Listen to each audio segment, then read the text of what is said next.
राम नाम एक ऐसा वैद्य जो हर ले तन मन की पीर। राम नाम की महिमा गा गए कितने संत कवि। नमस्कार, मैं हूँ आरजे रानी और आपको सुना रही हूँ राम नाम की महिमा से जुड़ी एक ऐसी ही अनोखी कहानी। तो चलिए शुरू करते हैं। दोस्तों, ये कहानी है अमित कुमार जी की, जो कि एक बर्फ फैक्ट्री में काम करते हैं और इनका जो नेचर है ना, वो स्वभाव वो बहुत ही अच्छा है। जिससे भी मिलते थे उनको राम राम कह के सुबह की शुरुआत करते थे या जाते वक्त भी राम राम कहते थे। तो बहुत ही अच्छी आदत थी जिनके कारण लोग इनको जानते थे। तो फैक्ट्री में एक जो दादा बाहर बैठते थे, गार्ड अंकल बैठते थे, उनको जैसे ही आते थे सबसे पहले मुलाकात उनकी उन्हीं दादा से होती थी। तो वो जैसे ही फैक्ट्री में एंटर करते थे तो सबसे पहले कहते थे कि राम राम। तो वो उनका ये था कि जब वो सुबह सुबह आते थे तो सुबह सुबह वो कहते थे राम राम, और जब वो ऑफिस से जाते थे तो कहते थे राम राम काका। तो वो जो गार्ड अंकल थे उनको वो काका कह के बुलाते थे। एक जब हम किसी इंसान को एक ऐसा नाम देते हैं तो बहुत ही स्पेशल फील होता है, अच्छा फील होता है, ऐसा लगता है कि कोई अपनापन है। तो बस ऐसा ही रिलेशन उनका वो दादा के साथ भी था या काका के साथ भी था। तो एक दिन वो जब काम कर रहे थे और शाम का समय हो गया था, सबका घर जाने का टाइम हो गया था, तो उन्होंने सोचा कि एक बार मैं फ्रीज़र रूम में जाता हूँ और थोड़ा चेक कर लेता हूँ। तो सारे वर्कर्स जो थे वो निकल चुके थे और ये चेक करने गए थे कि सब कुछ ठीक तो है, कहीं को कुछ गड़बड़ तो नहीं है। तो जब ये अंदर गए तो सारे वर्कर्स जा चुके थे और जो फ्रीज़र को लॉक करते हैं तो वो आ गए थे और उन्हें लगा कि सारे वर्कर्स निकल चुके हैं, हर सब निकल चुके हैं। तो उसने जा कर के फ्रीज़र का जो बाहर का गेट है उस पर लॉक लगा दिया और जो अमित कुमार जी थे वो फ्रीज़र के अंदर ही रह गए। और हुआ यूँ था कि जब वो वापस देखने आ रहे थे और वो अपना जो मोबाइल फ़ोन था उसे भी बाहर ही छोड़ आए थे।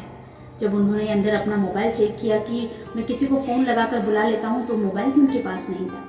तो वो बहुत ही घबरा गए क्योंकि वो अपना मोबाइल बाहर ही छोड़ आए थे, बाहर ही छूट गया था गलती से उनसे।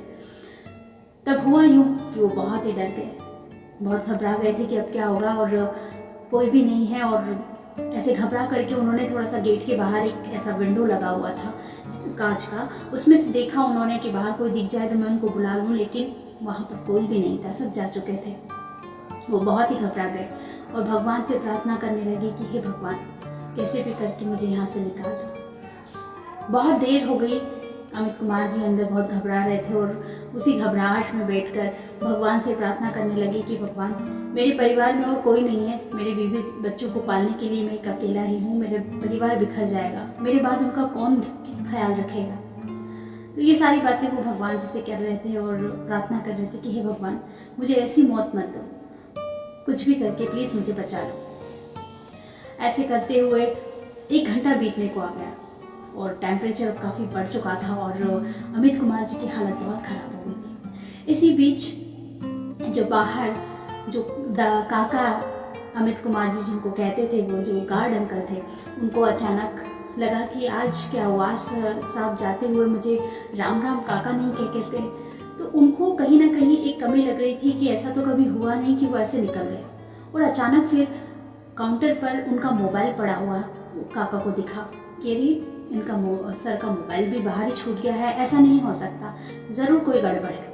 उन्हें अंदर से ही ऐसी फीलिंग आने लगी। कहते हैं जब भगवान खुद तो नहीं आते हैं लेकिन वो किसी न किसी को आपके पास भेज देते हैं, तो वही फीलिंग, वही पीड़ा उनको अंदर होने लगी, जैसे ईश्वर ने उनको कहा कि जाओ और उनकी मदद करो। तो वो थोड़ा सा घबरा गए थे और उन्होंने सोचा कि मैं एक बार फ्रीज़र रूम में जाता हूँ, मुझे कुछ गड़बड़ लग रही है।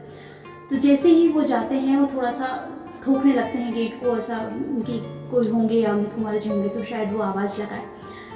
पर उस 1 घंटा बीत चुका था और अमित कुमार जी की हालत बहुत ही ज़्यादा ख़राब हो गई थी।